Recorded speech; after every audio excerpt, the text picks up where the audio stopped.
नमस्कार दोस्तों, US power कृषि फाउंडेशन के ऑनलाइन यूट्यूब चैनल में आपका स्वागत है। आज हमारा 18वां दिन है। हर रोज की भांति हम आपके सामने आज एक नए टॉपिक के साथ उपस्थित हुए हैं।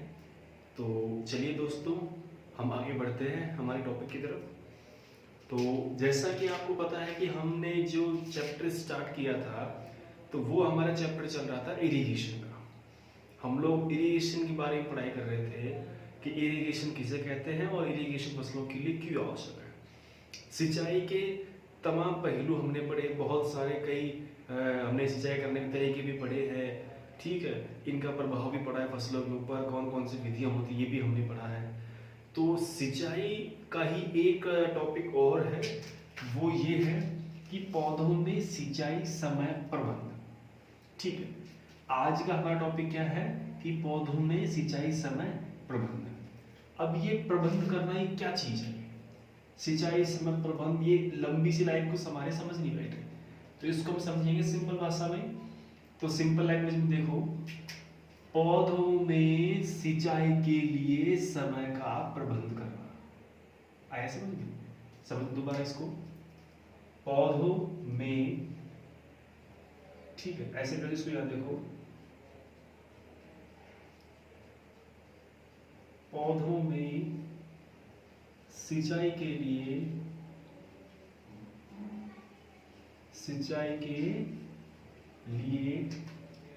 समय का प्रबंध करना।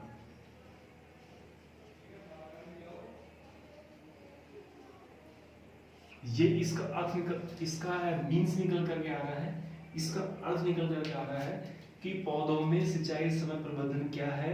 इसमें हम क्या पढ़ेंगे? इसमें हम पढ़ेंगे कि पौधों में सिंचाई के लिए समय का प्रबंध कैसे किया जाता है। अर्थात समय का प्रबंध, समय के प्रबंध से देखो, समय के प्रबंध से ये है कि हमको किस समय सिंचाई करनी है, ठीक है। मतलब सिंचाई करने का समय, किसका समय? सिंचाई करने का समय, सिंचाई करने का समय। हम इसके बारे में चर्चा करेंगे। किसका समय? सिंचाई करने का समय। दोबारा देखिए, हमारा टॉपिक है आज का पौधों में सिंचाई समय प्रबंधन, अर्थात पौधों में सिंचाई के लिए समय का प्रबंधन करना। आज हम इसके बारे में पढ़ेंगे। समय का प्रबंधन अर्थात सिंचाई जो करते हैं उसका जो समय है उसका हम प्रबंधन करेंगे, अर्थात उसकी हम व्यवस्था करेंगे कि हमको कौन से पौधे में कब सिंचाई करनी है, ठीक है। कौन से पौधे में कब सिंचाई करनी है, ऐसे कौन से पौधे की बाह्य अवस्था है, ऐसे कौन कौन से लक्षण हैं जिनको हम देख करके सिंचाई कर सकते हैं पौधों की, ठीक है। तो ये समस्त पहलू है, इनके बारे में हम पढ़ेंगे। तो आज का हमारा चैप्टर है कि पौधों में सिंचाई के लिए समय का प्रबंधन करना, कि कब सिंचाई हमें करनी है, कौन सी समय सिंचाई करनी है, कितनी मात्रा में करनी है, कब हम सिंचाई करेंगे पौधा हरा हो जाएगा, कब हम सिंचाई करेंगे कि पौधा हरा नहीं होगा। तो ये सब समस्त तरीके हैं जिनके बारे में हम आप चर्चा करेंगे आज। तो चलिए, आज का जो हमारा टॉपिक स्टार्टिंग में जो आ रहा है, सबसे पहले हम जो तरीके बता रहे हैं वो तरीके मुख्य तौर पे 3 हैं। उसमें एक है पौधे के आधार पर, दूसरा मृदा नमी के आधार पर, और तीसरा जलवायु के आधार पर, ठीक है। पहला है पौधे के आधार पर, दूसरा देखो, नंबर 1 इज पौधे के आधार पर, पौधे के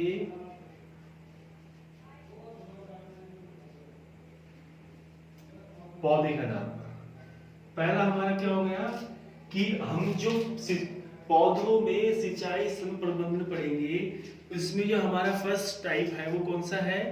पौधों के आधार पर। दूसरा है वो हमारा है मृदा नमी के आधार पर, ठीक है। दूसरा हमारा क्या है? मृदा नमी के आधार पर। नंबर 2 इज मृदा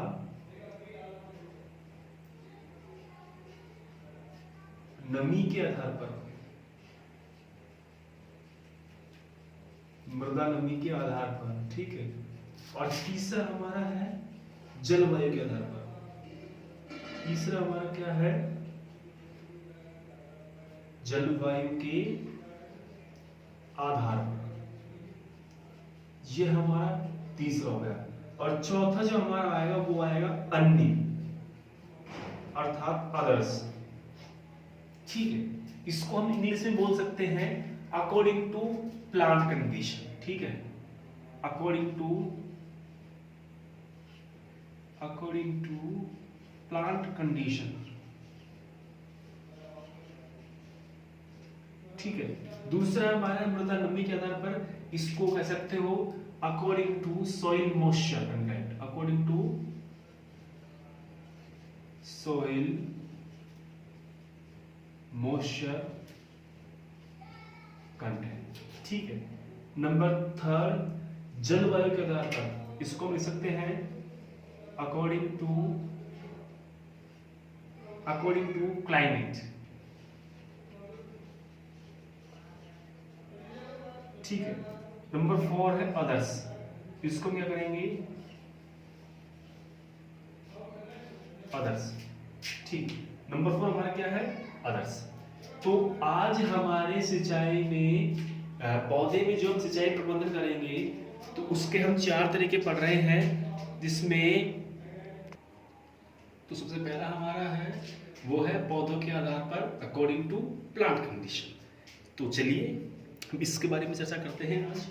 ये हमारे 4 टॉपिक हैं जो भी इसके अंतर्गत आते हैं कि पौधों में सिंचाई का समय जो होता है उसका प्रबंध कैसे करेंगे। तो सिंचाई समय के प्रबंध के लिए हम इन 4 जो पॉइंट हैं, इन 4 पॉइंटों के ऊपर चर्चा करने वाले हैं। सबसे पहला पॉइंट जो है वो है पौधों के आधार पर समय का प्रबंधन। देन सेकंड जो दूसरा है वो है मृदा नमी के आधार पर समय का प्रबंधन। देन थर्ड जो है तीसरे नंबर का वो है जलवायु के आधार पर समय का प्रबंधन। और जो चौथा है वो है अन्य जो अदर कारक है उनके आधार पर सिंचाई समय का प्रबंधन। तो ये 4 टॉपिक है, 4 हमारे पॉइंट हैं। इन पॉइंट के ऊपर हम चर्चा करने वाले हैं। सबसे पहला हमारा पॉइंट है पौधे में जो है या पौधे की कंडीशन के आधार पर या पौधे के आधार पर सिंचाई समय का प्रबंधन। तो चलिए चर्चा करते हैं हम हमारे फर्स्ट टॉपिक के ऊपर। जो फर्स्ट हमारा पॉइंट है उसके ऊपर पौधों के आधार पर। देखिए पौधे के आधार पर हम जो सिंचाई समय का प्रबंधन करेंगे वो कैसे करेंगे, किस आधार पे मापेंगे कि पौधा में सिंचाई करने लायक है या नहीं है। तो कई इसके व्यू हैं, ठीक है। उनमें सबसे पहला जो व्यू है वो ये है कि हम जो पौधे के लिए सिंचाई का प्रबंधन कर रहे हैं वो कौन सी अवस्था के लिए कर रहे हैं, ठीक है। मान लीजिए हमारा पौधा सूख गया, पौधा हमारा सूख गया, पौधा सूख गया तो अब हम उसमें किस प्रकार से सिंचाई करेंगे। तो ये कई प्रकार के ऐसे पहलू हैं। पौधे की पत्तियों के आधार पर हम सिंचाई समय का प्रबंधन कर रहे हैं। इसके अलावा पौधे की जो बाह्य दशा है उसके आधार पर, ठीक है। इसके अलावा पत्तियों में जल मांग उसके आधार पर, ठीक है। इसके अलावा पत्तियों का तापमान मापकर, और चौथा जो है वो है इसकी क्रांतिक अवस्था के आधार पर। तो इसमें भी 4 टॉपिक अंदर फर्दर इसके क्लासिफिकेशन है वो है, तो उनको आप समझना कि वो कौन कौन से हैं। तो उसमें सबसे जो पहला है वो है पौधे की बाह्य स्थिति को देखकर, दूसरा पत्तियों में जल की मात्रा के आधार पर, तीसरा पौधों की पत्तियों का तापमान मापकर, और चौथा है पौधों की क्रांतिक अवस्था के आधार पर। तो चलिए पहले हम लिख लेते हैं इनको, फिर चर्चा करेंगे इनके ऊपर। तो ये हमने एक चार्ट बनाया है, इस चार्ट को हम समझेंगे सबसे पहले। तो सबसे पहले जो हमारा पॉइंट था वो था पौधों के आधार पर। अब इसके भी अंदर जो क्लासिफिकेशन में इसको वापस से 4 भागों में बांटा गया है। इसको वापस से कितने भागों में बांटा गया है, 4 भागों में इसको वर्गीकृत किया है, वापस से क्लासिफाई किया गया है। तो वो 4 भाग कौन कौन से, उस पर आप देखिए। सबसे पहला जो हमारा भाग है वो है पौधे की बाह्य अवस्था के आधार पर। दूसरा जो हमारा है, एक बार पहले हम इनको पढ़ लेते हैं। ताकि किसी बच्चे को अगर लिखने में समझ में नहीं आया तो पढ़ने के आधार पर वो बच्चा नोट्स बना सके। कोई मिसिंग हो गई हो, अशुद्धि अगर हो गई हो तो पहला हमारा है पौधे की बाह्य अवस्था के आधार पर। नंबर 2 जो दूसरा है वो है पत्तियों की जलमांग के आधार पर, पत्तियों की जलमांग के आधार पर। नंबर तीसरा है वो है पत्तियों का तापमान माप का, जो पौधे की लीव्स हैं लीव्स का टेम्परेचर मेजर करके तापमान माप के। नंबर 4 है वो है पौधे की क्रांतिक अवस्थाओं के आधार पर। तो ये 4 जो हमने पहलू लिए हैं वो पौधे के आधार पर हैं कि पौधे में हम कौन कौन से चीजों को देख करके उसकी सिंचाई के समय का प्रबंधन हम कर सकते हैं। दोबारा समझिए कि पौधे में जितनी भी ये 4 चीजें हैं, इन 4 चीजों को ध्यान में रख करके हम पौधे के लिए सिंचाई समय का प्रबंधन कर सकते हैं कि पौधे को कब सिंचाई करनी है, कब ज्यादा मात्रा में करनी है, कब कम मात्रा में करनी है, कब जरूरी है। ठीक है, तो ये सिंचाई का जो पूरा पैराग्राफ है, पूरा जो शेड्यूल है वो किससे तैयार होता है? सबसे पहला हमारा जो चैप्टर टॉपिक है वो कौन सा है? पहला पॉइंट पौधे के आधार पर। तो पौधे के आधार पर में भी 4 भाग बांट रखे हैं। उसमें सबसे पहला जो है वो है पौधे की बाह्य अवस्था के आधार पर, दूसरा पौधे की जल मांग के आधार पर, पत्तियों की जल मांग के आधार पर, तीसरा पत्तियों के तापमान के माप पर, और चौथा जो है पौधे की क्रांतिक अवस्था के आधार पर। तो सबसे पहले वाले के बारे में चर्चा करेंगे कि पौधे की बाह्य अवस्था के आधार पर। बाकी तीनों को हम हटा देते हैं और अभी हमारा जो चैप्टर चलेगा जिसको हम आज डिस्कस करने वाले हैं वो हमारा चैप्टर कौन सा है कि पौधे की बाह्य अवस्था के आधार पर हम सिंचाई समय का प्रबंधन किस प्रकार से कर सकते हैं, किस प्रकार से लगा सकते हैं। तो चलिए हम हमारा टॉपिक स्टार्ट करते हैं। पौधे की बाह्य अवस्था पर सिंचाई जल के समय का प्रबंध करना। तो देखिए पौधे की बाह्य अवस्था में हम एक चीज देखते हैं कि हम पहले तो ये देखो कि सिंचाई का जो समय है इसका प्रबंधन मतलब इसकी व्यवस्था करना, समय की व्यवस्था करना, सिंचाई की व्यवस्था करना। सिंचाई कब करनी है, किस समय पर करनी है, इसकी व्यवस्था करना। किसमें? पौधों में। अब हम इस बात का अंदाजा कैसे लगाएंगे कि पौधों में सिंचाई करनी चाहिए, कब करनी चाहिए, इस बात का पता हम कैसे लगाएंगे? तो उसमें सबसे पहला जो पॉइंट है वो है कि पौधे की बाह्य अवस्था के आधार पर हम इसका अंदाजा लगा सकते हैं। पहला सामान्य टॉपिक है, बिल्कुल सिंपल सा है कि हम पौधे की बाह्य अवस्था को देख करके हम सिंचाई के समय का अंदाजा लगा सकते हैं। अब इसको समझिए, बाह्य अवस्था, ये जो हमारे सामने आया है नया कि बाह्य अवस्था क्या होती है, इसको बोलते हैं कि पौधे के बाहर के जो वातावरण से मिले जुले जो अंग होते हैं, ठीक है, या पौधे की फिजिकल जो कंडीशन होती है, शारीरिक जो दशा होती है, बाह्य अवस्था या पौधे की शारीरिक दशा, पौधे की शारीरिक दशा को देख करके भी हम उसके सिंचाई के समय का अंदाजा लगा सकते हैं, सिंचाई के समय की व्यवस्था हम कर सकते हैं। शारीरिक दशा, देखिए मैं आपको पढ़ाने के साथ साथ एक एक चीज को डीपली ले जाकर समझा रहा हूं, तो उसमें आपको डीपली जाना ही है, समझना ही है उस चीजों को, क्योंकि उनसे ही अर्थ स्पष्ट निकलेगा। तो हम चल रहे हैं पौधे की शारीरिक दशा के आधार पर या बाह्य अवस्था के आधार पर सिंचाई समय का प्रबंधन कैसे करेंगे। तो सबसे पहले ये देखो कि पौधे की सिंचाई की कमी में, सिंचाई अगर हम नहीं कर पा रहे हैं उस स्थिति में पौधे के शारीरिक दशा में कोई बदलाव होता है क्या? मान लीजिए हम पौधे, ये जो हमारा पौधा है, देखिए यहां मैं एक पौधा बना रहा हूं तो उससे आप सिंपल समझेंगे थोड़ा सा। ये हमारा पॉट है, ठीक है, ये हमने पौधे की लिप्स बना ली। तो ये हमारा जो पौधा है, इससे आप समझिए, इससे आप थोड़ा जैसा ही समझ पाएंगे ड्राइंग से। तो ये जो पौधा है इसमें हम इसके शारीरिक दशा को देख करके सिंचाई के समय का निर्धारण करेंगे। तो शारीरिक दशा में ऐसा क्या बदलाव आएगा, शारीरिक दशा क्यों हमने चुनी है, फिजिकल स्थिति जो है वो हमने क्यों चुनी है, बाह्य अवस्था हमने क्यों चूज की है। देखिए सबसे पहले जब पानी की कमी होती है तो पानी की कमी से पौधे के जो लक्षण होते हैं, अब पौधे के मुंह तो है नहीं, जो पौधे बोल देगा कि आई एम थर्स्टी, मैं प्यासा हूँ, मुझे पानी पिलाइए, ऐसा तो पौधा कहेगा नहीं। उस कंडीशन में क्या होता है, पौधा बोलता नहीं है, पौधा कहता नहीं है, लेकिन पौधे की जो शारीरिक दशा है, उसका जो बाह्य आवरण है, वो पौधे की जो पौधे में जल की कमी है उसकी उपलब्धता को साफ साफ स्पष्ट शब्दों में दर्शाता है।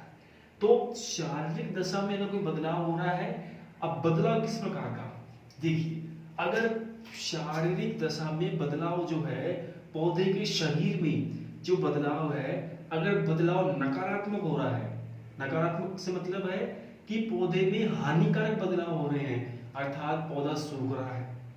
पौधे में हानिकारक बदलाव कैसे होंगे, वो सभी बदलाव जो पौधे की वृद्धि को रोकते हैं, सभी हानिकारक बदलाव है।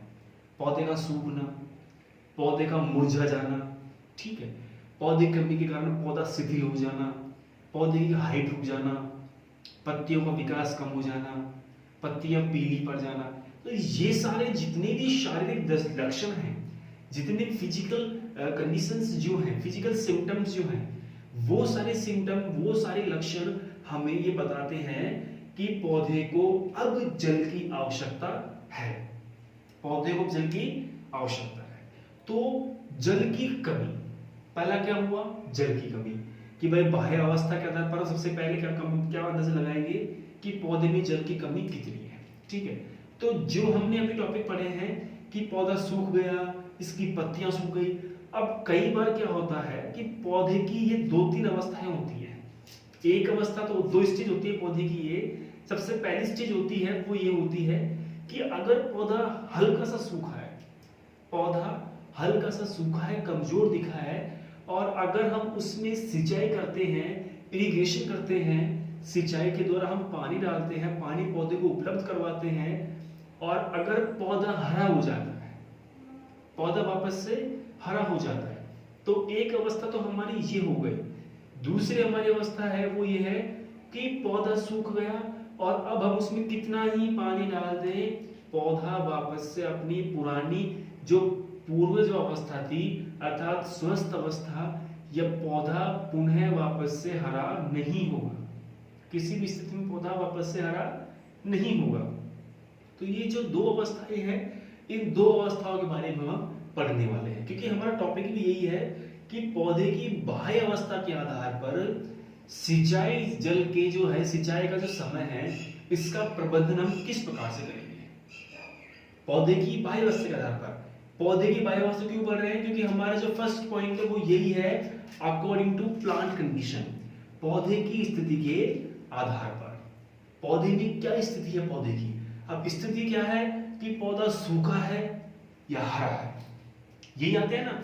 इसमें कई प्रकार की स्थितियां हैं। इसमें सबसे पहली जो हमने स्थिति ली है वो ये ली है कि पौधे की बाह्य अवस्था के आधार पर हम किस प्रकार से अंदाजा लगाएंगे कि सिंचाई की समय उपयुक्त है या सिंचाई का समय उपयुक्त नहीं है। तो पौधे की बाह्य अवस्था के आधार पर सबसे पहले हम चर्चा करेंगे। उसमें सबसे पहले जो नाम आता है वो आता है, एक टॉपिक है जिसका नाम है म्लानी बिंदु।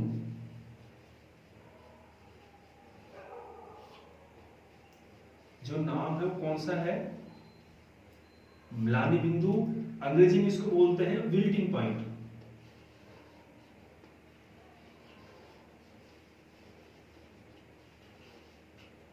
क्या बोलते हैं इसको इंग्लिश में, विल्टिंग पॉइंट, ठीक है। विल्ट होना, म्लानी आ जाना। अब ये म्लानी क्या होती है वो आप समझिए। अब हम इसके बारे में समझते हैं। उसके लिए मुझे इसको पूरे को मिटाना पड़ेगा और फिर आपको डिटेल में समझाना पड़ेगा, क्योंकि ये बिल्डिंग आपके एग्जाम में काफी आएगा। ये शब्द आपकी एग्रीकल्चर में, आपके पेपर में, आपके जीवन में, कृषि संकाय में ये शब्द बहुत ज्यादा काम में आने वाला है, क्योंकि ये जो शब्द है, ये टर्म्स ही ऐसा है, विल्ट, म्लानी। इसको आपने क्लियर कर लिया तो ऑटोमेटिक आप इसके जितने भी क्वेश्चन बन रहे हैं आप उनको हल कर सकते हैं। तो चलिए हम आपको ले चलते हैं इसकी डीपली स्टडी के लिए कि म्लानी बिंदु क्या है और ये किस प्रकार से पौधे की फिजिकल कंडीशन है, ये किस प्रकार से हमें बताता है कि हमें सिंचाई कब करनी चाहिए। ठीक है, तो चलिए हम चर्चा करते हैं पौधे के म्लानी बिंदु पर या पौधे के विल्टिंग परसेंटेज पर। विल्टिंग पॉइंट कह सकते हो, ठीक है। हमारा आज का टॉपिक क्या हुआ फिर? इस हिसाब से हमारा अब जो हम पढ़ रहे हैं वो हमारा है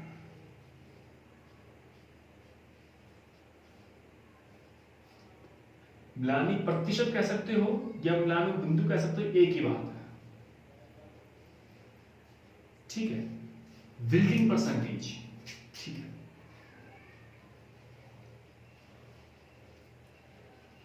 हालांकि विल्टिंग पॉइंट और विल्टिंग परसेंटेज में देखा जाए दिन रात का फर्क है।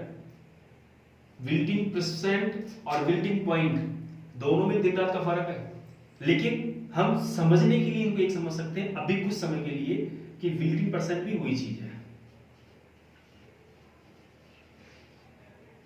ठीक है।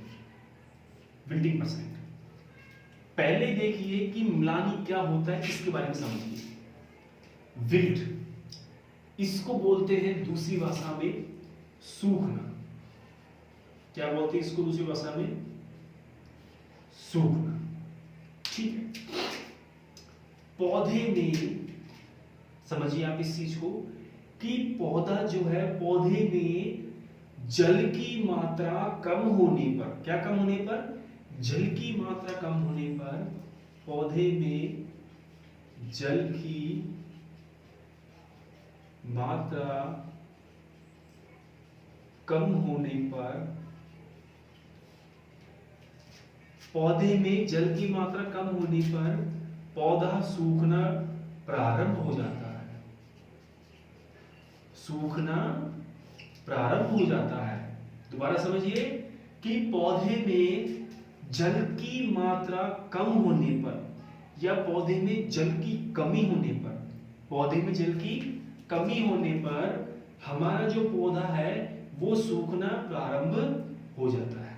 तो देखिए अब ये सूखता क्यों है इसको हम समझेंगे, और सूखने से क्या तात्पर्य, हम सूखने वाला चैप्टर क्यों पढ़ रहे हैं ये भी आपको समझाएंगे। तो म्लानी जो बिंदु है इसका मतलब यही है पौधे का सूखना, कि पौधा कितना प्रतिशत सूख रहा है, ठीक है। पौधा कितना प्रतिशत सूख रहा है। देखिए हम एक पहले पौधा बनाते हैं, ठीक है।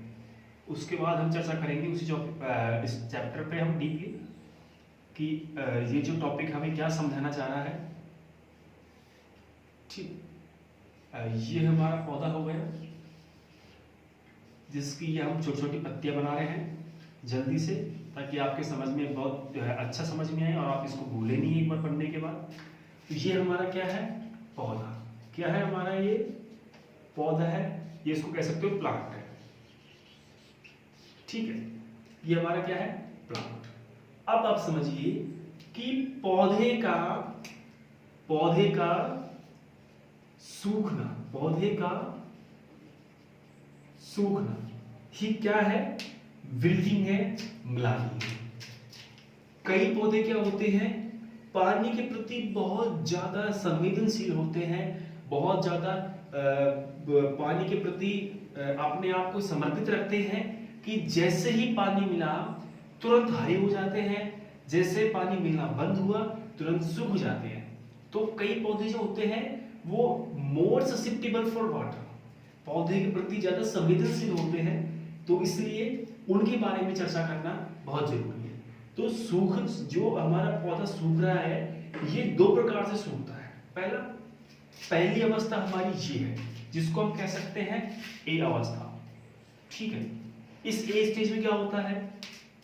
मान लीजिए हमारा पौधा सूख गया, हमारा पौधा सूख गया और पौधा सूखने के बाद इसमें अगर हम पानी डालते हैं, हमारा पौधा सूख गया और सूखने के बाद इसमें हम पानी डालते हैं और ये पुनः हरा हो जाता है, पानी डालने के बाद ये पुनः हरा हो जाता है या पुनः अपनी वास्तविक स्थिति में आ जाता है, तो ये जो अवस्था होगी वो अवस्था कहलाएगी, क्या कहलाएगी?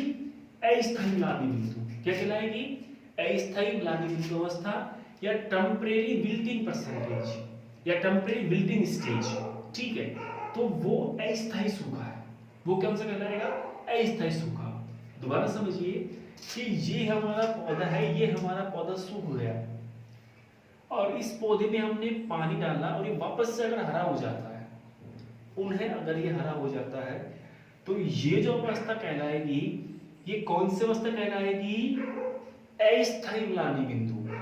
म्लानी यानी सूखना, म्लानी यानी सूखना, लेकिन वापस से हरा हो रहा है, अर्थात ये अस्थायी है, ये वापस से हरा हो सकता है।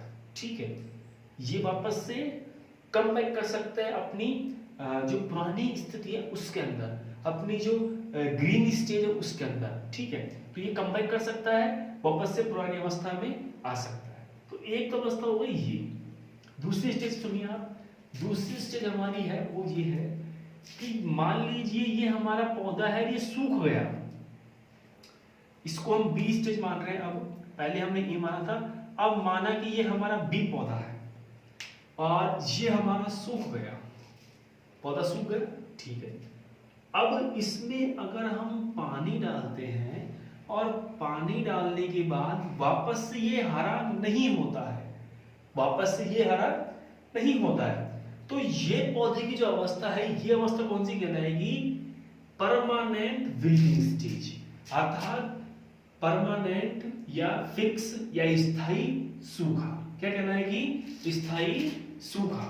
अर्थात अगर जब हम पानी डाल रहे हैं और वापस ये पुनः पुरानी अवस्था में नहीं आ रहा है, पुनः हरा नहीं हो रहा है, तो वो क्या कहलाएगा? स्थायी म्लानी प्रतिशत या परमानेंट विल्टिंग परसेंटेज। और अगर पौधा पुनः वापस पुरानी अवस्था में आ जाता है, पुनः पौधा हरा हो जाता है, तो उसे हम क्या कहेंगे? टेम्परेरी या अस्थायी म्लानी परसेंटेज। देखिए, तो इनके बारे में हम समझते हैं अलग अलग से कि ये परमानेंट और टेम्परेरी है जो क्या है। देखिए, इसको हम म्लानी बिंदु को हम दो भागों में बांटते हैं वापस फर्दर। पहला है स्थायी, पहला कौन सा है? स्थायी। दूसरा है अस्थायी, दूसरा क्या है हमारा? अस्थायी।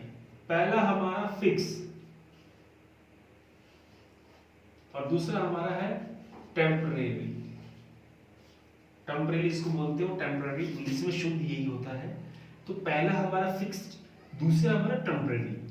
आगे wilting percentage, wilting percentage short में। ठीक है, तो स्थायी जो म्लानी बिंदु है उसका मतलब क्या है कि पौधा सूखने के बाद पुनः अपनी अवस्था में नहीं आ रहा। इन दोनों को हम अलग से डायग्राम बना के समझते हैं, इन दोनों को ही केवल इसको मिटाते हैं ऊपर को, ताकि और बेहतर समझ में आएगा हमारे। देखिए, अभी हम आपको पढ़ा रहे हैं, ठीक है, उसके बाद हम आपको बेसिक क्वेश्चंस लिखवाएंगे। तो एक तो हमारे पौधे की अवस्था हो गई, इन दोनों पे दोबारा बनाते हैं हम। ठीक है, समझते हुए बनाते चलेंगे। तो पहले हम बनाएंगे, उसका नाम रखेंगे स्थायी। पहला हमारा कौन सा है? स्थायी म्लानी प्रतिशत, स्थायी म्लानी प्रतिशत। और दूसरा हमारा है वो क्या है? अस्थायी।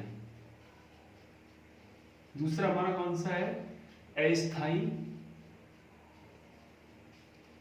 म्लानी प्रतिशत। ठीक है, ये दो हमारे हो गए। इसमें हमने दो भागों में बांट दिया, म्लानी परसेंटेज को, विल्टिंग परसेंटेज को। तो अब यहां हम बनाएंगे सबसे पहले पौधा। ठीक है, ये हमारा क्या हो गया? गमला हो गया, इसमें हम पौधा लगाने वाले हैं और इसमें हम पौधे का निर्माण करेंगे और पौधे के बारे में थोड़ा सा हम समझेंगे कि पौधा जो किस प्रकार से ये जो म्लानी पॉइंट है ये हमारे पौधे को प्रभावित करता है और इसको क्यों पढ़ना इसको आवश्यक है। ठीक है, हम ये भी देखेंगे इसको पढ़ना क्यों जरूरी है। तो ये हमारा एक स्थायी हम पढ़ेंगे, तो एक पौधा हमारा ये हो गया। और सेम वैसे ही हम इसी के बराबर में एक पॉट, एक गमला और बनाएंगे और उसमें हम वापस से पौधा लगाएंगे। ठीक है, ये पौधे का पुष्प वाला भाग है, फिर ये इसकी पत्ती आ गई।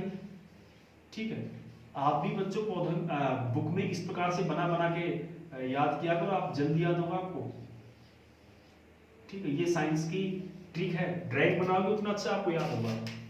तो ये हमारा आज का हम पढ़ रहे हैं कि जो हमारा पॉइंट है, ठीक, ये हमारा हो गया ए और ये हमारा हो गया बी, दोनों अलग अलग हो गए। ठीक है, देखिए हम पढ़ रहे हैं स्थायी म्लानी प्रतिशत। एक पार्ट तो हमारा ये हो गया, दूसरा हमारा है जिसको हमने नाम क्या दिया है ए, दूसरा हमारा है इसको हमने नाम दिया है बी, अस्थायी म्लानी प्रतिशत। अब इन दोनों को हम समझते हैं, इन दोनों में क्या तो अंतर है और इनको पढ़ना क्यों जरूरी है। देखो बच्चों, हम क्या करते हैं, खेत में सिंचाई करते हैं ना खेत में सिंचाई पौधों के लिए। लेकिन होता क्या है कि अगर हमने समय पे सिंचाई की, इस अवस्था पे हमने सिंचाई कर दी, तो हमारा पौधा कम बैक कर सकता है, वापस से पुनः हरा हो सकता है। लेकिन अगर हमने सिंचाई इस स्टेज पे नहीं की और पौधा अगर गलती से इस अवस्था पे पहुंच गया, फिर आप कितना ही पानी डाल लो, पौधा वापस से हरा नहीं होगा। वो क्यों नहीं होगा वो आपको अब समझाएंगे। देखिए, किसी कारणवश हमारा पौधा क्या हो रहा है, हमारा पौधा किसी कारणवश सूख रहा है, हमारा पौधा किन्हीं कारणवश सूख रहा है। ठीक है, इसकी जो पत्तियां हैं, इसकी पत्तियां सूख रही हैं, पत्तियां हैं वो भी सूख रही हैं। ठीक है, इसकी शाखाएं सूख रही हैं, सेम। ठीक है, और दूसरी बात, इसकी जो वृद्धि है वो वृद्धि भी रुक गई है, वृद्धि भी क्या हो गई है, रुक गई है। ये हमने 3-4 इसमें टॉपिक लिए हैं पॉइंट कि हमारा सबसे पहले क्या है, पौधा सूख रहा है, पत्तियां सूख रही हैं, शाखाएं सूख रही हैं और उसकी वृद्धि भी रुक रही है। तो ये ऐसी जो अवस्था है ये दर्शाती है कि पौधे में अब विल्टिंग पॉइंट आ गया है, सूखी अवस्था आ गई है और अब हमें पौधे में पानी डालना चाहिए, पौधे में सिंचाई करना चाहिए। अब हम चूंकि पौधे की बाह्य अवस्था के आधार पर पढ़ रहे हैं, तो पौधे की बाह्य अवस्था में हमने 2 चैप्टर लिए हैं, स्थायी और अस्थायी। स्थायी में हम बात करेंगे वो ये है कि ये पौधा जो सूखेगा, ये जो म्लानी है, ये म्लानी क्या है, स्थायी है। याद करने का सबसे सिंपल फंडा, म्लानी जो है वो क्या है, स्थायी है। अर्थात जो हमारा सूखा है, जो हमारा सूखा है, ये सूखा क्या है, स्थायी है। सूखा क्या है, स्थायी। अगर हमारा सूखा स्थायी है तो फिर हमारा परिणाम क्या निकलेगा, ठीक है, रिजल्ट क्या आएगा, रिजल्ट निकलेगा, वो रिजल्ट ये निकलेगा कि रिजल्ट में आएगा कि पौधा पुनः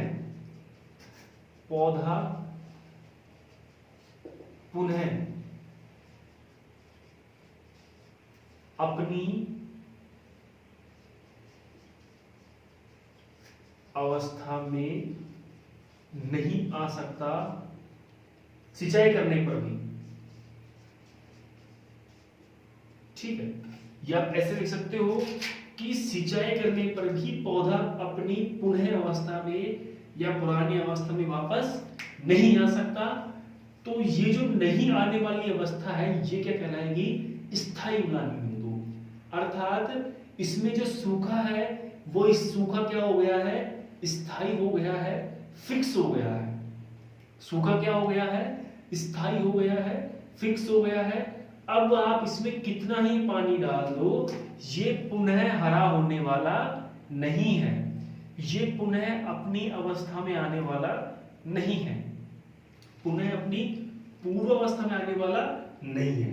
तो स्थायी अर्थात फिक्स, इसका मतलब ये स्टेज कौन सी स्टेज है कि पौधा फिक्स हो गया कि अब तो पौधा सूखा ही रहेगा, अब कितना ही आप उसमें पानी डाल दो पौधा हरा होने वाला नहीं है, पौधा वापस से हरा होने वाला नहीं है। तो एक स्टेज हमारी हो गई, ये मिलानी कैसे हो गई, स्थायी हो गई, अर्थात ये पौधा स्थायी रूप से सूख गया।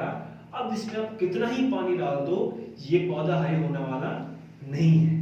नेक्स्ट अब हम बात कर रहे हैं बी चैप्टर पे। बी हमारा चैप्टर है वो है अस्थायी म्लानी बिंदु। अस्थायी म्लानी बिंदु का मतलब क्या है, या अस्थायी म्लानी प्रतिशत का मतलब क्या है वो आप समझिए। ये भी सेम वही पौधा है, ये जो पौधा है ये पौधा भी सूखा पौधा है। कौन सा पौधा है, सूखा पौधा है। ये कोई हरा पौधा नहीं है, ये भी सूखा पौधा है। लेकिन इसके सूखे में और इसके सूखे में फर्क है। ये कौन सा सूखा है, स्थायी सूखा, स्थायी म्लानी। ये कौन सा सूखा है, अस्थायी सूखा या अस्थायी म्लानी। इसमें क्या होता है, सेम स्थितियां ये प्रकट होंगी हमारे सामने, चार की चार। पौधा सूख रहा है, पत्तियां सूख रही हैं, शाखाएं सूख रही हैं, पौधे की वृद्धि रुक गई, पौधे का शारीरिक विकास रुक गया। तो ये चारों की चारों अवस्थाएं, ये अवस्थाएं इस पौधे में भी पाई जाएंगी और ये अवस्थाएं इस पौधे में भी पाई जाएंगी। ठीक है, ये दोनों अवस्थाएं, एक तो अवस्था इस पौधे में भी हो गई और दूसरी अवस्था इस पौधे में भी हो गई, तो दोनों ही पौधे में ये अवस्था पाई जाएगी। नेक्स्ट कि ये चार जो स्टेज है दोनों ही पौधे में पाई जाएंगी। फर्क ये है कि इसमें कुछ स्टेज जो है वो इस पौधे में ज्यादा गहराई पर चली गई, ज्यादा विकराल रूप ले लिया उन लोग का इस तरह की अवस्थाओं ने। जैसे सूखी अवस्था है, पौधा सूख रहा है, इस सूखने वाली अवस्था ने बहुत बड़ा विकट रूप ले लिया है, इसलिए ये वापस से हरा नहीं हो सकता। लेकिन इस पौधे की हम चर्चा करें तो ये जो पौधा है, ये हमारा जो सूखने वाली जो अवस्था है इसमें इतनी ज्यादा मात्रा में हैवी नहीं हुई है, इतने ज्यादा मात्रा में सक्रिय नहीं हुई है। तो इस पौधे में अगर हम सिंचाई करते हैं, क्या करते हैं, अगर हम सिंचाई करते हैं तो सिंचाई करने पर ये जो पौधा है ये पुनः अपनी वास्तविक स्थिति में आ सकता है, या पुनः हमारे पहले वाली स्थिति में आ सकता है। पहले वाली स्थिति में ये आ सकता है। ठीक है, तो मतलब समझा आपने कि ये जो पौधा है, अगर इस अस्थायी म्लानी बिंदु वाले पौधे में अगर हम सिंचाई करेंगे तो ये पौधा हमारा पुनः हरा हो सकता है। क्यों, क्योंकि ये जो पॉइंट है, ये पॉइंट जो म्लानी पॉइंट है वो अस्थायी नहीं है। क्या है, अस्थायी है, स्थायी नहीं है। तो अस्थायी इसका मतलब भी ये निकलता है कि अस्थायी अर्थात टेम्परेरी, अर्थात हम इसको वापस से पुरानी अवस्था में ला सकते हैं। लेकिन हम बात करें स्थायी म्लानी बिंदु की, तो इस अवस्था में साफ स्पष्ट अर्थ निकल रहा है कि इस अवस्था में हम पौधे में अगर सिंचाई करते हैं तो वापस से उसको हम पुनः एक हरी अवस्था में नहीं ला सकते। एक बार हम वापस दोनों को पढ़ लेते हैं, फिर इन दोनों में हम अंतर समझेंगे। देखिए, स्थायी म्लानी बिंदु, इसका मतलब क्या होता है कि पौधा स्थायी रूप से सूख गया, स्थायी रूप से सूख गया। पहले आप देखिए कि पौधे में जो म्लानी प्रतिशत है, म्लानी जो लक्षण है, सूखा जो लक्षण है, ये जो प्रकट होता है वो किस प्रकार से दिखता है, पौधे की शारीरिक दशाओं के आधार पर, पौधे के बाह्य लक्षणों के आधार पर। उसमें हमें क्या देखेंगे, अगर हम देखेंगे तो हमें क्या दिखेगा कि पौधा सूख रहा है, पौधे की पत्तियां सूख रही हैं, पौधे की शाखाएं सूख रही हैं, पौधे की वृद्धि रुक गई है, पौधे की पत्तियां सूखकर मुरझा रही हैं। ठीक है, ये स्थितियां हम देखेंगे म्लानी प्रतिशत में, चाहे म्लानी हमारा स्थायी हो चाहे हमारा म्लानी अस्थायी हो। ठीक है, तो ये चार अवस्थाएं हम देखेंगे। लेकिन अगर हम सिंचाई करते हैं और सिंचाई करने पर पौधा वापस से पुनः हरा नहीं होता है, पुनः हरा नहीं होता है, तो उस अवस्था को हम क्या कहेंगे, स्थायी म्लानी प्रतिशत, स्थायी म्लानी प्रतिशत। नेक्स्ट दूसरी हम जाएंगे अस्थायी पे। पौधा सूख रहा है, चार अवस्थाओं में कि पौधा सूख रहा है, पत्तियां सूख रही हैं, इसकी शाखाएं सूख रही हैं और इसकी वृद्धि भी रुक गई है।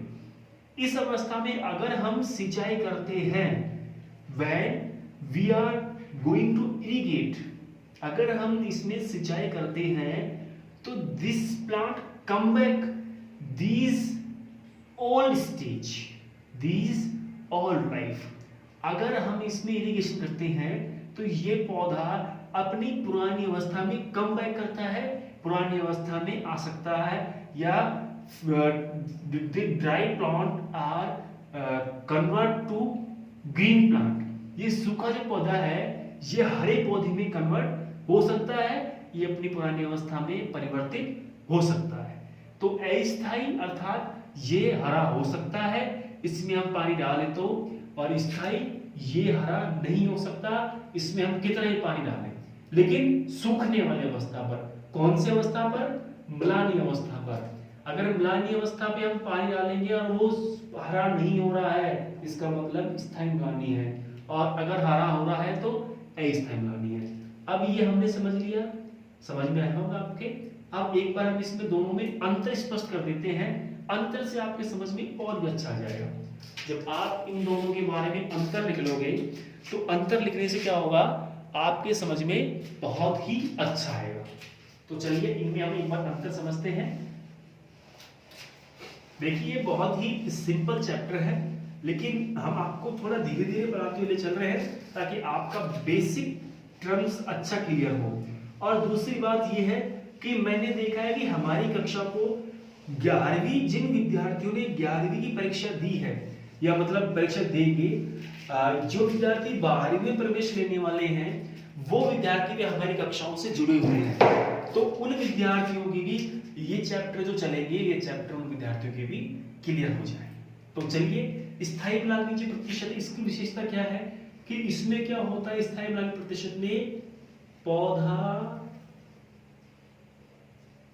सिंचाई करने पर, क्या करने पर?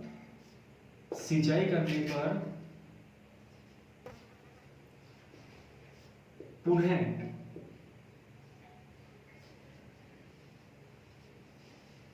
अपनी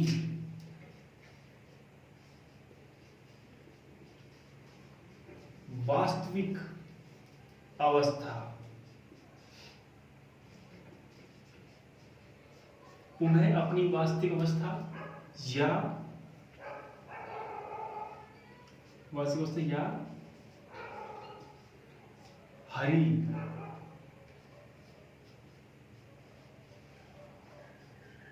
अवस्था में प्रवेश नहीं, प्रवेश पुनः अपने अवस्था में प्रवेश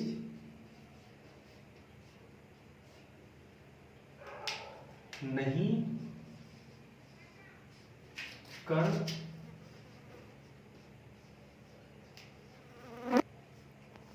सकता। ठीक है, यहां हम देखेंगे अस्थायी में, इसमें क्या होता है, पौधा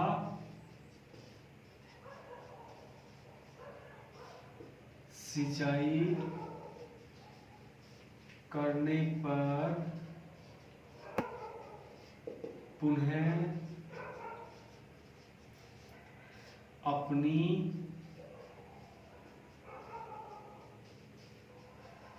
वास्तविक अवस्था या हरी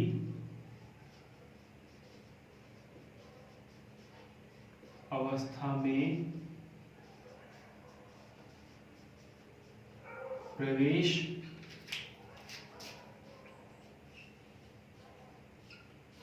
कर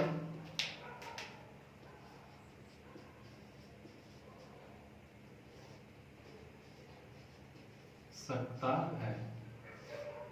देखिए यहां हमने ये दो अंतर लिखे हैं, ये बहुत ही बढ़िया अंतर है, और इन अंतरों के आधार पर ही इन दोनों का मतलब स्पष्ट हो रहा है। इन दोनों के बारे में पूरी जानकारी हम ये अंतर से ही समझ पा रहे हैं।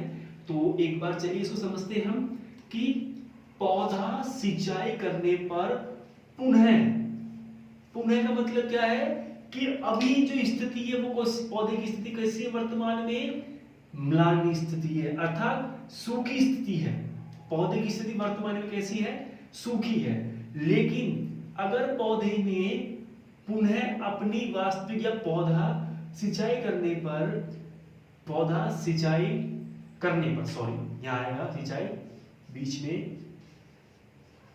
मिस हो गया थोड़ा सा, पौधा सिंचाई करने पर पुनः अपनी वास्तविक अवस्था में अर्थात हरी अवस्था में प्रवेश नहीं कर सकता है या नहीं कर पा रहा हो, तो वो अवस्था कौन सी कहलाएगी? स्थायी म्लानी प्रतिशत अवस्था कहलाएगी। अर्थात कि वो जो म्लानी है वो कौन सा है? फिक्स म्लानी है, वो स्थायी है। नेक्स्ट अगर हम इसकी दूसरे स्टेज पे जाएंगे तो अगली स्टेज जो है वो हमारी ये है कि अगर हम दो अस्थायी म्लानी बिंदु, इसके बारे में क्या क्या कहेंगे कि पौधे में सिंचाई करने पर पौधा पुनः अवस्था में या पुनः अपनी वास्तविक अवस्था में अर्थात हरी अवस्था में प्रवेश कर सकता है, तो यह अवस्था कौन सी कहलाएगी? अस्थायी म्लानी बिंदु कहलाएगी। अस्थायी यानी कि वह पौधा वापस से हरा हो सकता है, उसमें जो म्लानी है, जो सूखा है वो क्या है? अस्थायी है। और इसमें क्या है? सूखा है वो क्या है? स्थायी है। अर्थात सूख गया तो सूख गया, अब वो वापस से पुनः अपनी वास्तविक अवस्था में वो नहीं आ सकता, इसलिए इसका नाम क्या हो गया? स्थायी म्लानी प्रतिशत। लेकिन दूसरी तरफ हम देखें कि पौधा सिंचाई करने पर वापस से हमारी पुनः जो वास्तविक अवस्था है उस अवस्था में या हरी अवस्था में प्रवेश कर सकता है, पुनः हरा हो सकता है। पुनः क्या हो सकता है? वो हरा हो सकता है। जो पुनः हरा हो सकता है अर्थात उसमें म्लानी है वो अस्थायी है, वो फिक्स नहीं है, इसलिए इसका नाम क्या है? अस्थायी म्लानी प्रतिशत। तो ये दो जो आज के हमारे जो पॉइंट थे, इन पॉइंट के हमने बारे में चर्चा की है कि स्थायी म्लानी बिंदु और अस्थायी म्लानी बिंदु होते क्या है। पहले हमने म्लानी बिंदु के बारे में पढ़ा कि पौधा जब सूख जाता है, पौधे में वाष्पीकरण के द्वारा, वाष्पोत्सर्जन के द्वारा, ठीक है, एक्सेस वाटर जो हो जाता है, पानी बाहर निकल जाता है, अतिरिक्त पानी बाहर निकल जाता है, या ज्यादा मात्रा में टेम्परेचर होने पर पौधा सूख जाता है, तो उस कंडीशन में दो अवस्थाएं हमारे सामने प्रकट होती हैं। पहली अवस्था होती है स्थायी म्लानी प्रतिशत और दूसरी अवस्था होती है वो अस्थायी म्लानी प्रतिशत। स्थायी म्लानी अगर पौधा ऐसी अवस्था पे चला गया सूखते सूखते, पौधा उस अवस्था पे चला गया सूखते सूखते कि वापस से वो अपनी पुरानी अवस्था अर्थात हरा नहीं हो सकता, तो वह अवस्था कौन सी कहलाएगी? स्थायी म्लानी प्रतिशत। और अगर पौधा अभी ऐसी अवस्था में है जिसमें हम सिंचाई करें तो पुनः वो हरी अवस्था में प्रवेश कर सकता है, पुनः हरा हो सकता है, तो उस अवस्था को हम क्या कहेंगे? अस्थायी म्लानी प्रतिशत। तो ये आज का टॉपिक था, उम्मीद करता हूँ आपके समझ में आया होगा और आप इसको उतार लेना और साफ साफ राइटिंग में अपने नोट्स बनाते चलना, ठीक है, ताकि आप जब हमारे पास से पढ़ने के लिए आए और जब हम आपको वन लाइन क्वेश्चन का आंसर लिखाएं तो आपको कोई समस्या नहीं हो। आपको अगर किसी प्रकार की कोई, अगर आप भूल जाते हो, आप कोई विपत्ति आती है, समस्या आती है, इस टॉपिक के संबंध में आपके सामने कोई प्रश्न उठता है, तो आप इसको पढ़ करके एक बार में इसका अर्थ समझ सकते हो और आने वाले प्रश्न का उत्तर आप दे सकते हो। तो दोस्तों आज का टॉपिक था ये, उम्मीद करता हूँ आपको समझ में आया होगा। तो चलते हैं अब कल के क्लास के लिए। मैं आपको केवल एक ही संदेश दूंगा बार बार कि आप अपने घर पे बने रहिए, अपने जो मिलने वाले हैं यार दोस्त उनसे गैप बना के रखिए, घर पे रहिए, किसी से मत मिलो। पहला सुख निरोगी काया, अर्थात पहला सुख हमारा स्वास्थ्य है। अगर हम स्वस्थ रहेंगे तो हम 15 दिन 20 दिन बाद भी मिल लेंगे, और अगर मान लीजिए गलती से हम बीमार हो गए तो फिर पता नहीं हम जिंदगी में दोबारा मिले या ना मिले। इसलिए आप घर पे रहिए और हमारा विश्वास है कि आपने अगर हमें साथ दिया तो हम आपको इस बार जेट में गवर्नमेंट एग्रीकल्चर कॉलेज दिलवा के रहेंगे। इस बात की हम आपको आज विश्वास दिलाता हूं। इस बात को मैं आज घोषित करता हूं कि आप अगर हमारे पास बने रहें, हमारे साथ बने रहें और आपने हमें सहयोग दिया, तो आपको गवर्नमेंट एग्रीकल्चर कॉलेज मिलने से दुनिया की कोई ताकत नहीं रोक सकती। दुनिया का कोई माया का लाल नहीं है जो आपको गवर्नमेंट कॉलेज मिलने से रोक दे। बस शर्त यही है कि आपको रेगुलर बने रहना है और हमारी कक्षाएं रेगुलर लेनी है। तो चलिए, मैंने आज शिक्षा मंत्री को भी ये लिखित में दिया है, अपने फेसबुक से ट्वीट किया है मैंने इस चीज को। आज स्पेशल 11 बजे से शिक्षा मंत्री जो गोविंद सिंह डोटासरा जी हैं वो ऑनलाइन थे, तो उनको मैंने भी अपना व्यू दिया है कि हमारा जो संस्थान है वो कृषि वर्ग के विद्यार्थियों के लिए, हमारा संस्थान है वो हमारा संस्थान कृषि के विद्यार्थियों के लिए निःशुल्क कक्षाएं चला रहा है एग्रीकल्चर में। चूंकि आप जानते हो कि एग्रीकल्चर की वर्तमान में एक भी पोस्ट पे व्याख्याता नहीं है, एग्रीकल्चर की पोस्टें खाली है व्याख्याताओं की। तो उस स्थिति में और जो गवर्नमेंट के लेक्चरर्स जो हैं वो केमिस्ट्री, बायो, इंग्लिश, हिंदी, क्योंकि उनके पास फैकल्टी है, वो ऑनलाइन लेक्चर अवेलेबल करवा रहे हैं, अवेलेबल हो रहे हैं बच्चों के लिए। लेकिन एग्रीकल्चर की फैकल्टी तो रेंज है ही नहीं, तो कहां से फिर ऑनलाइन स्टडी प्रोवाइड होगी। तो इसलिए हमने, चूंकि जो आपको एग्रीकल्चर पढ़ा रहे हैं वो पढ़ाने वाला मैं हूं, तो मैं एमएससी, बीएड, पीएचडी क्वालिफाई हूं, तो आपको इस बात की टेंशन लेने की आवश्यकता नहीं है। और मैंने school grade first grade school lecturer का एग्जाम भी दिया है, तो मैं उस योग्यता पे खरा उतरता हूं। इसलिए और भी हमारे कई भाई बंधु हैं जो कि ये योग्यता रखते हैं और बच्चों को पढ़ा भी रहे हैं, लेकिन ऑनलाइन यूट्यूब चैनल की सुविधा प्रोवाइड करने वाला राजस्थान का एकमात्र संस्थान है हमारा, जो रेगुलर डेली कृषि की ऑनलाइन क्लास निःशुल्क सभी के लिए उपलब्ध करवा रहा है। कई कोचिंग वाले जो हैं वो अलग अलग एप्लीकेशन के थ्रू कोचिंग लगवा रहे हैं, कोई किस एप्लीकेशन से लगवा रहा है, कोई किस एप्लीकेशन से लगवा रहा है, लेकिन मैंने वो काम किया ही नहीं है। हमने आपकी जो क्लासें हैं उनको सार्वजनिक रूप से सबके लिए पब्लिकली हमने उसको डाला है, पब्लिकली हमने अपलोड किया है कि आप उसको कभी भी, कोई भी हमारा विद्यार्थी किसी भी समय कक्षाओं को देख सकता है। चूंकि अभी खेत की कटाई चल रही है, रबी की सीजन की कटाई चल रही है, ठीक है, तो हार्वेस्टिंग स्टेज है अभी पौधों की, हार्वेस्टिंग करना भी जरूरी है क्योंकि मौसम दिना दिन बिगड़ता जा रहा है। कभी धूप तेज पड़ती है, कभी तेज बारिश हो जाती है, तो नुकसान आर्थिक किसान को होता है। इसलिए विद्यार्थियों को कभी किसी को सुबह समय मिलता है, किसी को शाम के समय मिलता है। तो जब आपको समय मिले आप निश्चिंत होकर अपने मोबाइल पे यूट्यूब खोलें और हमारा जो चैनल है यूएस तंवर कृषि फाउंडेशन आप सर्च करें, उसमें आप उसको सब्सक्राइब करें, बेल आइकन दबाएं और हमारी लेटेस्ट क्लास आप अपडेट रहें और आपको क्लासों से स्टडी आप प्राप्त करें। तो इसके लिए हमने हमारे जो शिक्षा मंत्री हैं गोविंद सिंह डोटासरा जी, उन डोटासरा जी को मैंने खुद ने फेसबुक से ट्वीट किया है, फेसबुक से उनको मैसेज भेजा है कि सर हमारा संस्थान कृषि विज्ञान के विद्यार्थियों के लिए निःशुल्क एग्रीकल्चर की कक्षाएं चला रहा है, अतः आपसे निवेदन है कि हमारे चैनल को आप सभी के लिए प्रेरणादायी बताएं और सभी को इस चैनल के लिए कहें, सभी विद्यार्थियों से रिक्वेस्ट करें। आप एक बार निवेदन करेंगे तो शायद विद्यार्थी सभी मानेंगे। सभी विद्यार्थियों को आप इस चीज से अवगत कराएं कि आप इस चैनल से जुड़े। इस चैनल में डेली लाइव और ऑफलाइन क्लास आपको अपलोड की जाती है कृषि की, इसी के साथ साथ बीएचयू की, इसी के साथ साथ केमिस्ट्री और बायोलॉजी की भी। तो अब देखते हैं कि कृषि मंत्री जी कहां तक इस चीज को सुनते हैं। हमारा मकसद था कि हमारी जो आवश्यकताएं हैं, हमारी जो रिक्वायरमेंट्स हैं, हमारे पास जो योग्यता है, हमारे पास जो क्षमता है, उस क्षमता को हम सबके सामने प्रदर्शित करें। तो हमने कहा है, हमने लिखित में भेजा है और मुझे विश्वास है कि मंत्री जी हमारी बात को जरूर से जरूर सुनेंगे। तो आज के लिए यही इंफॉर्मेशन थी। तो दोस्तों आप बने रहिए हमारे चैनल के साथ, हमारे क्लासों के साथ। तो आने वाली क्लास में हम फिर आपके सामने एक नए पॉइंट के साथ प्रेजेंट होंगे, उपस्थित होंगे। तब तक के लिए आप हमें आज्ञा दीजिए और कोरोना वायरस के लिए एकजुट होके लड़ना है, घबराना नहीं है। मैंने कल भी समझाया था आपको, फिर आज समझा रहा हूँ।